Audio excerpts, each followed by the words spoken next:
بسم اللہ الرحمن الرحیم۔ السلام علیکم۔ میری عمر ان دنوں زیادہ نہیں تھی، میں یہی کوئی 17-18 سال کا ہوں گا، جب اپنے ابا کے جانے کے بعد مجھے اپنے گھر والوں کے لیے کام کرنا تھا۔ دن رات کام کرنا، محنت مزدوری کرنا اور خون پسینے کی کمائی سے گھر کا دیا چلانا۔ میرے لیے زندگی اب پھولوں کی سیج نہیں رہی تھی، بلکہ میں محنت مزدوری کرنے والا ایک عام سا مزدور تھا۔ ایک ہوٹل میں کام کرتا تھا۔ میری عمر کاغذی طور پر 18 سال تھی، لیکن میں 15 سال کا بھی پورا نہیں ہوا تھا۔ میں نے جب سے ہوٹل میں نوکری شروع کی تھی، میرا واسطہ طرح طرح کے لوگوں سے پڑا تھا۔ میں کبھی کسی بنگالی سے ملتا تو کبھی کسی بھارت کے انجان آدمی سے، جسے نہ آج سے پہلے میں نے دیکھا ہوتا نہ بات کی ہوتی۔ اس ہوٹل میں بہت ہی زیادہ عورتوں کا آنا جانا لگا رہتا تھا، کیونکہ یہاں پر خواتین کے کالج اور اسکول وغیرہ بھی قریب تھے۔ شاید اسی وجہ سے زیادہ تر لڑکیاں ہمارے ہی ریسٹورنٹ میں آتی تھیں۔ لڑکیوں کے لیے کھانے پینے کا الگ انتظام بھی موجود تھا۔ ایک دن میں ایک لڑکی کو دیکھ کر جیسے اپنی نظریں جھپکانا بھول گیا تھا۔ یہ لڑکی تقریباً 20 سے 25 سال کے درمیان کی عمر کی ہوگی۔ خوبصورت اتنی تھی کہ اسے دیکھ کر میں اپنے قدم صحیح رکھنا بھول گیا، لڑکھڑا کر گر پڑا۔ میرے ہاتھ میں موجود شربت کا گلاس بھی نیچے گر گیا۔ نیچے گر کر گلاس ٹوٹ پڑا۔ آس پاس کے سبھی لوگوں کی توجہ مجھ پر تھی۔ ہوٹل کا مالک شاید اس لڑکی کو خوش کرنے کے لیے مجھے ڈانٹنے لگا۔ ڈانٹتے ڈانٹتے اس نے مجھے سور سے تشبیہ دے ڈالی اور کہنے لگا کہ تم جیسا سست لڑکا میں نے آج تک نہیں دیکھا۔ میں تمہیں نوکری سے نکالتا ہوں، تم جاؤ، جہاں جا کر رہنا چاہو رہ سکتے ہو، آئندہ کے بعد میرے اس ہوٹل مت دکھانا۔ یہ بات سن کر وہ لڑکی جس کے لیے میں شربت لے کر جا رہا تھا، وہ مجھ تک آئی اور کہنے لگی، تم فکر نہیں کرو، اگر یہ تمہیں نوکری سے نکالتا ہے تو اسے نکالنے دو، بلکہ ایسا کرو، اسے نوکری سے نکال ہی دو، میں اسے اپنے گھر لے کر جاؤں گی، میں اسے خود نوکری دوں گی۔ اس لڑکی نے جس ٹھاٹ سے ہوٹل کے مالک کو کہا تھا، ہوٹل کا مالک ہکا بکا دیکھنے لگا اسے، اور مجھے بھی ندامت بھری نظروں سے دیکھنے لگا۔ شاید نظروں ہی نظروں میں وہ مجھ سے معافی مانگ رہا تھا، مگر اب ان ساری باتوں کا کوئی فائدہ نہیں تھا۔ وہ عورت جو یہاں کھانا کھانے آئی تھی، اس شخص کی بد اخلاقی سے بہت پریشان ہوئی تھی۔ اس نے مجھے فوراً ہی نوکری پر رکھ لیا اور کہنے لگی کہ تم فکر نہیں کرو، میں نے تمہارے لیے بہت ہی آسان نوکری سوچی ہے۔ یہ ایسی نوکری ہے کہ تمہیں کہیں جانے کی ضرورت بھی نہیں پڑے گی، تنخواہ بھی اتنی ملے گی کہ تم خوش ہو جاؤ گے۔ میرے گھر میں تمہیں اس سے 10 گنا زیادہ تنخواہ ملے گی۔ یہ سن کر میری تو باچیں کھل گئیں۔ اس لمحے مجھ معصوم نے یہ نہیں سوچا کہ آخر مجھے کس بات کی اتنی زیادہ تنخواہ دی جائے گی، جبکہ میرے پاس نہ کوئی ہنر ہے، نہ ہی کوئی خاص تعلیم۔ میں تو بس ہوٹل میں برتن ہی دھو سکتا تھا، یا زیادہ سے زیادہ مہمانوں کو لا کر کھانا پیش کر سکتا تھا۔ وہ پیش کرتے ہوئے بھی مجھ سے غلطی ہو گئی تھی۔ میں نے اس وقت خوشی میں یہ بات نہیں سوچی، پر میں کیا جانتا تھا کہ یہ میری زندگی کی سب سے بڑی الجھن بن جائے گی۔ اسی شام مجھے وہ مالکن، یعنی نئی مالکن جس نے مجھے اپنے گھر میں کام دینا تھا، اپنی بڑی سی گاڑی میں بٹھا کر وہاں سے لے گئی۔ ہوٹل کا سارا سٹاف مجھے حسرت بھری نظروں سے دیکھ رہا تھا، کیونکہ سننے میں آیا تھا کہ جو لڑکی مجھے اب جا رہی ہے وہ یہاں کے سب سے امیر آدمی کی بیٹی ہے۔ میری تو زندگی میں جیسے بہار سی آ گئی تھی۔ ایک گرم ہوٹل کے کمرے سے اٹھ کر ٹھنڈی اے سی والی گاڑی میں بیٹھنا میرے لیے کسی خواب سے کم نہیں تھا۔ ہم لوگ گھر پہنچے۔ میں سمجھا کہ یہاں بھی مجھے آلو پیاز ہی کاٹنا ہوں گے، پر ایسا نہیں ہوا۔ جب ہم لوگ یہاں پہنچے، میں نے دیکھا اس گھر میں پہلے ہی نوکروں کی ایک فوج موجود تھی۔ یہ وہ نوکر تھے جو کہ یہاں پہلے سے نوکری پر رکھے گئے تھے۔ مجھے یہ دیکھ کر ایسا محسوس ہوا جیسے مالکن نے مجھے ترس کھا کر نوکری پر رکھا ہے، اور یہ بھی کہ میں یہاں بس اپنے حصے کی روٹیاں توڑنے کے لیے آیا ہوں، ورنہ تو میرا یہاں کوئی کام نہیں بنتا۔ مالکن نے مجھ سے کہا کہ تم کوارٹر میں جا کر بیٹھو، میں تم سے کل صبح بات کروں گی۔ میرے ذہن میں بہت سارے اندیشے تھے۔ میں نے یہی سوچا کہ مالکن مجھے ترس کھا کر یہاں لے جانے کے بعد میں نے اپنے ساتھی ملازم سے بات چیت کرنے کا سوچا۔ میں نے دل میں تہیہ کر لیا کہ میں اس سے یہ بات نکلوا کر رہوں گا کہ آخر مالکن مجھے یہاں لے کر کیوں آئی ہے، اس کا کیا مقصد ہے، کیا وہ مجھے ترس کھا کر لائی ہے تاکہ مجھے نوکری دے سکے اور میرے گھر والوں کا پیٹ بھی بھرتا رہے۔ کچھ لوگ ایسے بھی ہوتے ہیں جو انسان کو صرف اور صرف انسانیت کی وجہ سے اپنے گھر کام پر رکھ لیتے ہیں۔ لیکن میں اپنے ساتھی ملازم خالد کے منہ سے یہ سن کر حیران رہ گیا کہ مالکن تو بہت سخت طبیعت کی مالک ہے، اور یہی نہیں بلکہ اس کے گھر والے بھی بہت زیادہ سخت ہیں۔ وہ کسی غیر ضروری ملازم کو برداشت ہی نہیں کرتے جب تک کہ مالکن اس کی سفارش نہ کرے، اور مالکن بلا وجہ کسی کی سفارش کرے یہ ہو ہی نہیں سکتا۔ خالد کی باتیں سن کر میں سہم گیا تھا۔ زیادہ تنخواہ پر مجھے نوکری دی ہے، اس کا مطلب یہی ہے کہ وہ مجھ سے کام بھی زیادہ لے گی۔ مگر اگلے دن میری حیرت کی انتہا نہ رہی جب مجھے مالکن نے اپنے کمرے میں بلانے کی بجائے بہت ہی مرغن قسم کا کھانا میرے کمرے میں بھجوایا۔ وہ کھانا میں نے زندگی میں پہلی بار کھایا تھا۔ اتنا لذیذ اور اتنا مزیدار کھانا۔ ہوٹل میں تو ہزاروں قسم کے کھانے پکتے تھے، پر وہ وہاں آنے والے مہمانوں کے لیے ہوا کرتے تھے۔ مجھے تو آج تک اس میں سے ایک نوالا بھی کھانا نصیب نہیں ہوا تھا۔ ہمارے لیے جو کھانا بچتا وہ بہت سادہ ہوتا تھا، اس میں کسی قسم کی کوئی آسائش نہیں ہوتی تھی، بس پیٹ بھرنے کے لیے ہمیں کھانا دیا جاتا تھا۔ لیکن آج جو کھانا میں کھا رہا تھا وہ دنیا کا سب سے پرتعیش کھانا ہوگا۔ اسے کھا کر میرا پیٹ بھر گیا اور مجھے نیند ایسے آئی جیسے کہ میں نے نیند کی گولی کھا لی ہو۔ میں تو یہ سمجھنے لگا کہ میں نے واقعی میں نشہ کیا ہو۔ مجھے اتنی گہری نیند آ گئی۔ جب میری آنکھ کھلی تو صبح فجر کی اذانیں ہو رہی تھیں۔ میں گھبرا کر اپنے بستر پر اٹھ بیٹھا۔ میرے دل میں پہلا خیال اپنی مالکن کا آیا۔ میں سوچنے لگا انہوں نے شاید مجھے کھانے کے بعد کام پر بلایا ہو یا مجھے کام کی تفصیلات بتانی ہوں، لیکن میں سست اور بھوکا کھانا کھاتے ہی سو گیا۔ انہوں نے میرے بارے میں کتنا غلط سوچا ہوگا۔ لیکن جب میں اپنے کمرے سے باہر آیا میں نے دیکھا پورا بنگلہ سو رہا تھا۔ مجھے حیرت ہوئی کہ یہاں پر نماز تو کوئی بھی نہیں پڑھتا سوائے اس بوڑھے چوکیدار کے جس نے رات بھر جاگنا ہوتا ہے۔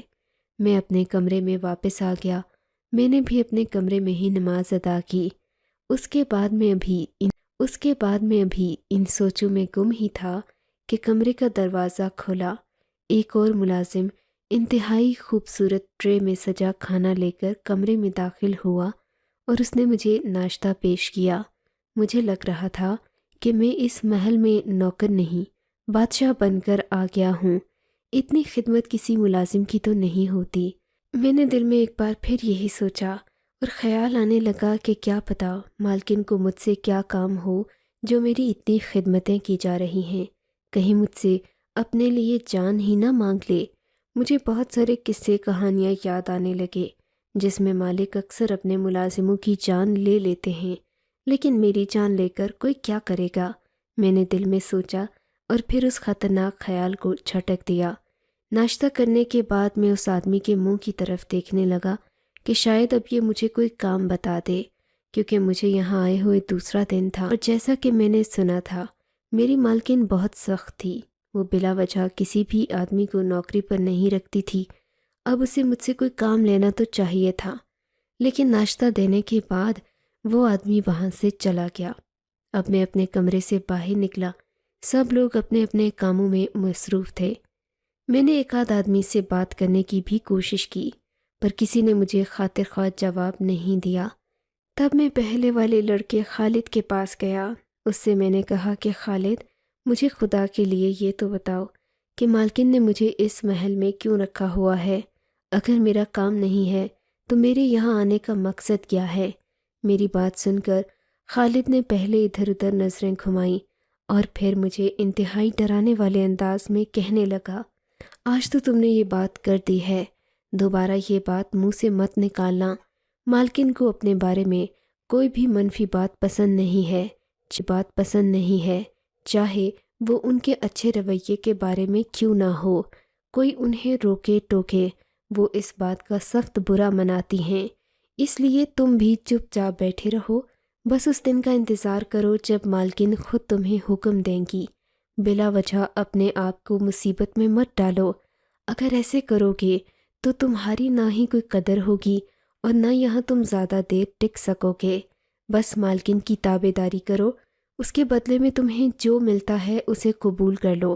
اگر انہیں تم سے کام لینا ہوا تو تمہیں بتا دیں گی، ویسے بھی ہم میں سے کوئی بھی فارغ نہیں ہوتا، تو تم کیوں فارغ ہوگے؟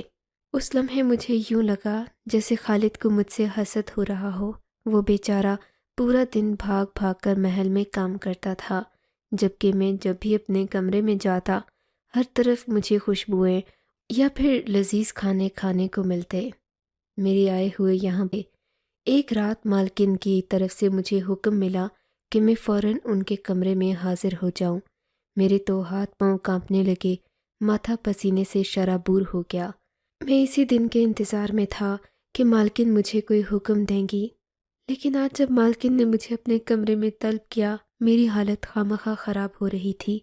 ذہن میں ہزاروں سوالات اٹھ رہے تھے کہ پتہ نہیں مالکن کو مجھ سے کیا کام ہوگا، کہیں وہ مجھے نوکری سے فارغ نہ کر دے، کہیں یہ نہ کہہ دے کہ تمہاری مجھے ضرورت نہیں ہے۔ ہزاروں سوالات لیے میں مالکن کے کمرے میں داخل ہوا۔ میں تو ان کے چہرے پر نظر پڑتے ہی حیران رہ گیا۔ سفید رنگ کے کپڑوں میں ملبوس وہ انتہائی خوبصورت لگ رہی تھیں۔ کمرے میں مدھر موسیقی چل رہی تھی اور وہ بڑے آرام سے اپنے تخت پر بیٹھی ہوئی تھی۔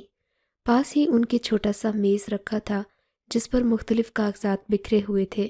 میں نے دیکھا مالکن کسی کو دیکھ کر انہوں نے اچانک اپنا سر اوپر اٹھایا اور بولی، تم آ گئے، جلدی آؤ، مجھے تم سے ہی کام تھا۔ مالکن نے یہ کہہ کر کچھ کاغذات آگے بڑھا دیے اور بولی، ان پر دستخط کر لو۔ مجھ میں اتنی جرت تو تھی نہیں کہ میں پوچھتا، مالکن یہ کس چیز کے دستخط ہیں، کیسے کاغذات ہیں؟ بس میں نے ان کے حکم کی تعمیل کی۔ مجھے خالد کی بات یاد آ رہی تھی کہ مالکن سے کوئی سوال نہ کرنا، ان کے حکم کی تابع داری کرنا، سو میں نے ایسا ہی کیا۔ ان کاغذات پر 3-4 جگہوں پر دستخط کرنا تھے۔ اچھا، اگر تمہارے کمرے میں اپنے سامان وغیرہ کے لیے کوئی بیگ رکھا ہے تو وہ لا کر میرے کمرے میں جمع کرا دو۔ میں نے تو تم سے نہ تمہارا شناختی کارڈ مانگا نہ ہی پاسپورٹ، مجھے تم سے دیگر معلومات بھی لینی چاہیے تھیں، لیکن چلو کوئی بات نہیں، تم ابھی جا کر مجھے ساری چیزیں یہاں ٹیبل پر رکھ کر دے دو۔ میں تم سے بعد میں بات کروں گی کہ مجھے یہ ساری چیزیں کیوں چاہیے۔ فی الحال میں مصروف ہوں، مجھے کہیں جانا ہے۔ میرا بیگ اور سارے کاغذات لے کر مالکن اپنے کمرے سے نکل گئیں اور میں انہیں دیکھتا ہی رہ گیا۔ میں نے سوچا کہ شاید مجھ سے کوئی اور نوعیت کا کام کروانا چاہتی ہوں گی، دفتر وغیرہ میں بٹھائیں گی۔ میں تو زیادہ پڑھا لکھا نہیں تھا۔ میں نے خالد سے یہ بات کی۔ کہنے لگا، میں نے مالکن کو کچھ باتیں کرتے سنا تھا، اس کے پیش نظر بس اتنا ہی کہہ سکتا ہوں کہ تمہارا کام رات کو ہوگا، رات کو 8 بجے سے لے کر صبح 8 بجے تک، پر میں یہ نہیں جانتا کہ تمہارے کام کی نوعیت کیا ہوگی، لیکن اتنا جان لو کہ تم یہاں سے کہیں نہیں جاؤ گے۔ تمہارے لیے بے روزگاری منتظر نہیں کھڑی، تم اتنا پریشان ہونا چھوڑ دو۔ خالد کی باتیں سن کر مجھے تسلی ہو گئی تھی۔ میں واپس اپنے کمرے میں خالد کی باتیں سن کر مجھے تسلی ہو گئی تھی۔ میں واپس اپنے کمرے میں آ گیا۔ رات کا انتظار مجھے بھی تھا۔ رات 8 بجے تک کا وقت میں نے کیسے گزارا یہ میں ہی جانتا ہوں۔ 7 بجے کے قریب ایک ملازم میرے کمرے میں داخل ہوا۔ اس کے ہاتھ میں معمول کی طرح ایک ٹرے رکھی ہوئی تھی۔ کہنے لگا، کھانا نوش کر لو، ہم ملازموں کو تو اور طرح کا کھانا ملتا ہے، لگتا ہے تم کوئی خاص ملازم ہو، اسی وجہ سے تمہیں ہر طرح کی مرکن غذائیں کھلائی جاتی ہیں۔ میں حیران اور ہکا بکا ہو کر اس کا منہ دیکھنے لگا۔ میں تو ایک ان پڑھ 16-17 سال کا لڑکا تھا۔ میرے پاس کوئی ہنر نہیں تھا کہ مالکن مجھ پر اپنی کرم نوازیاں کرتیں۔ لیکن بس جو بھی تھا مجھے اللہ کا شکر ادا کرنا تھا۔ میں نے وہ کھانا کھا لیا۔ اس کے بعد مالکن کے حکم کا انتظار کرتے کرتے نہ جانے کتنی دیر مزید گزر گئی۔ اس کے ہاتھ میں لال رنگ کا ایک مشروب تھا۔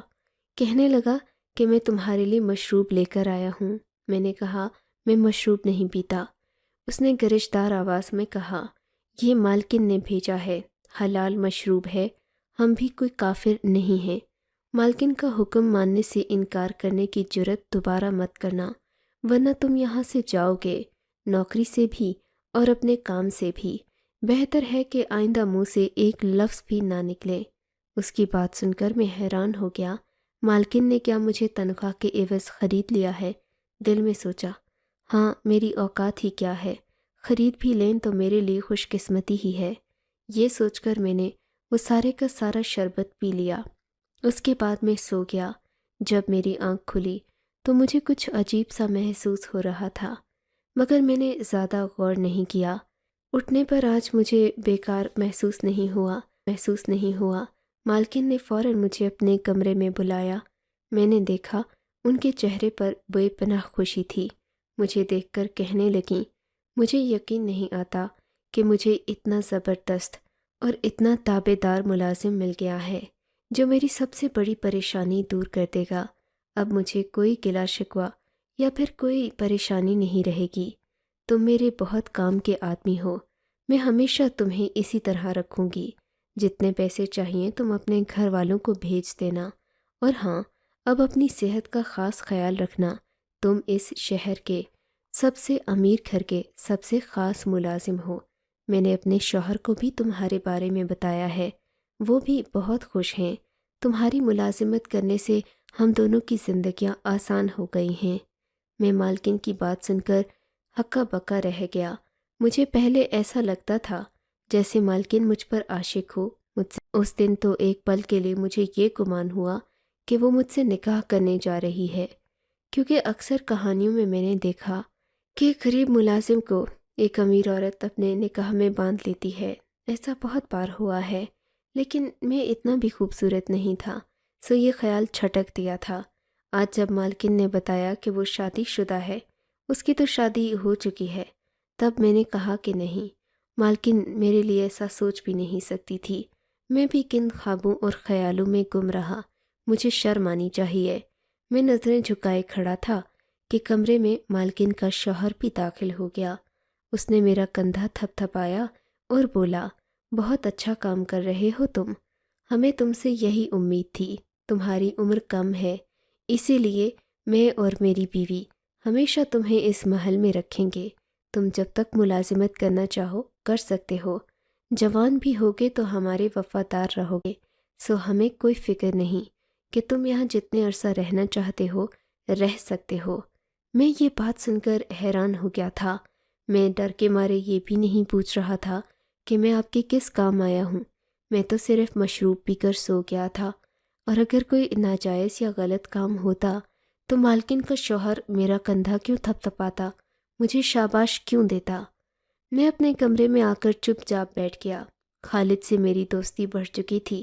آج خالد خود ہی میرے کمرے میں آ گیا اور مجھ سے پوچھنے لگا کیا بات ہے دوست، تم بڑے پریشان رہنے لگے ہو؟ میں نے کہا کیا کروں، امیر لوگوں کی عجیب و غریب باتیں میری سمجھ میں نہیں آتیں۔ اب کیا ہو گیا؟ خالد نے ہنستے ہوئے پوچھا۔ ہونا کیا تھا، آج مالکن نے مجھے اپنے شوہر کے سامنے بلایا اور کہنے لگیں کہ تم بہت اچھا کام کرتے ہو۔ بھلا بتاؤ میں نے کیا کام کیا ہے؟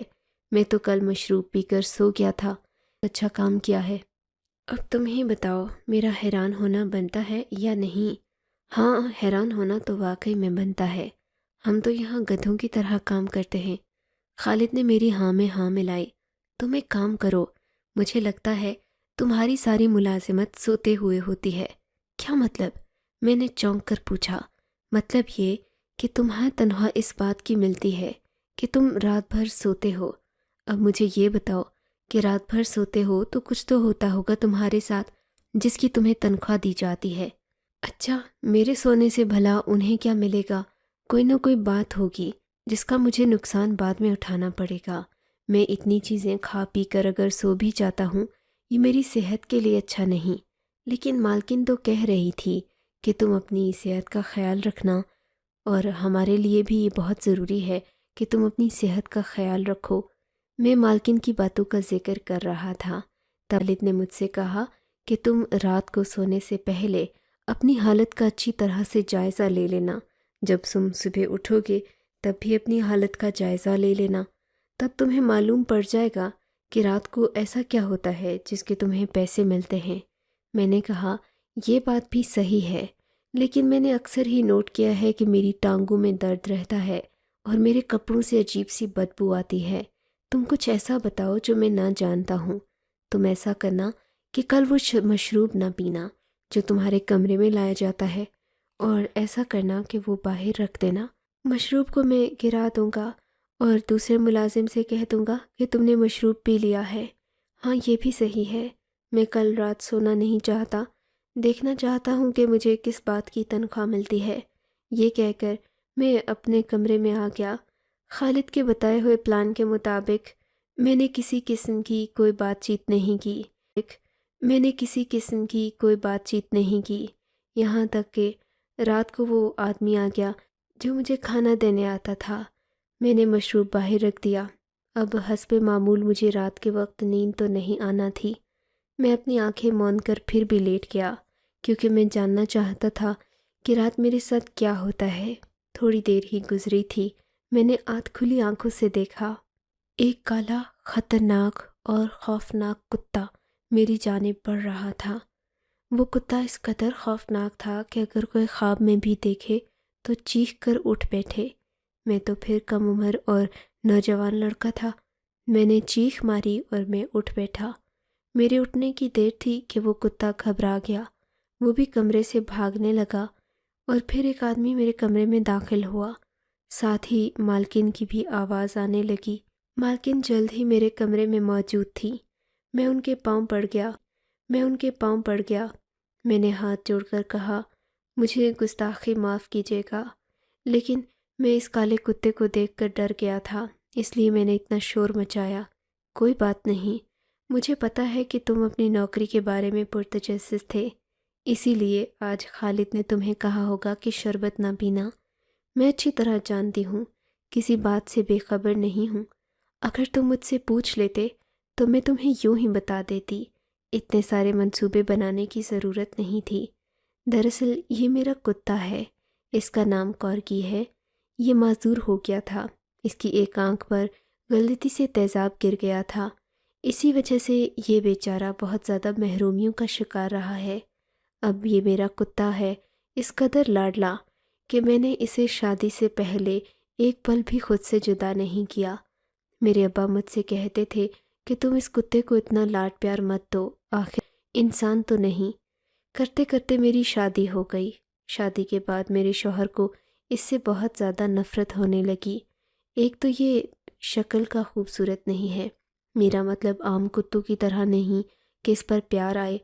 دوسرا یہ کہ یہ پہلی بار دیکھنے میں خوفناک لگتا ہے، اسی لیے میرا شوہر مجھے اس کتے کے پاس بھی جانے نہیں دیتا تھا۔ دن بدن یہ مرجھانے لگا۔ اس دن جب تمہیں میں نے ہوٹل میں دیکھا، تم تھے تو مرد لیکن تمہاری شبہ عورتوں کی سی ہے۔ میں نے سوچا کہ اگر میں تمہیں گھر لاؤں، تمہیں اپنے جیسے کپڑے پہناؤں، میرا کتا تمہارے ساتھ آرام سے رہ لے گا اور تمہیں میری جگہ سمجھ کر تمہارے ساتھ سو بھی جائے گا۔ اس طرح اس کی صحت بھی خراب نہیں ہوگی، تبھی میں تمہیں اس نوکری پر لے کر آئی ہوں، ورنہ میں تمہیں اتنی زیادہ تنخواہ دے کر کبھی بھی اپنے گھر میں نہ رکھتی۔ اب اگر تم چاہو تو یہ نوکری چھوڑ سکتے ہو، زیادہ آسان نوکری کہیں نہیں ملے گی۔ یہ کتا خوفناک ضرور ہے لیکن بے ضرر ہے، تمہیں کچھ نہیں کہے گا، اور اب مجھے اتنے ڈرامے کرنے کی بھی ضرورت نہیں ہے۔ تم اس راز سے واقف ہو ہی گئے ہو تو تم خود اس کے ساتھ دن کے وقت بھی رہ لو گے۔ مالکن کی بات سن کر میں نے ایک ٹھنڈی آہ بھری۔ میں نے تو جس چیز کو اپنے ذہن میں پہاڑ بنا لیا تھا وہ کچھ بھی نہ نکلی۔ اصل بات تو یہ ہے کہ خوف انسان کے سکون کا دشمن ہے۔ میں بھی اگر ایک سادہ سوال کر لیتا تو اتنا بے چین نہ رہتا۔ آپ کو اگر یہ کہانی اچھی لگی ہے تو اس ویڈیو کو لائک کیجیے، اور اس طرح کی مزید کہانیاں سننے کے لیے ہمارے چینل کو ضرور سبسکرائب کیجیے۔ کہانی سننے کا شکریہ۔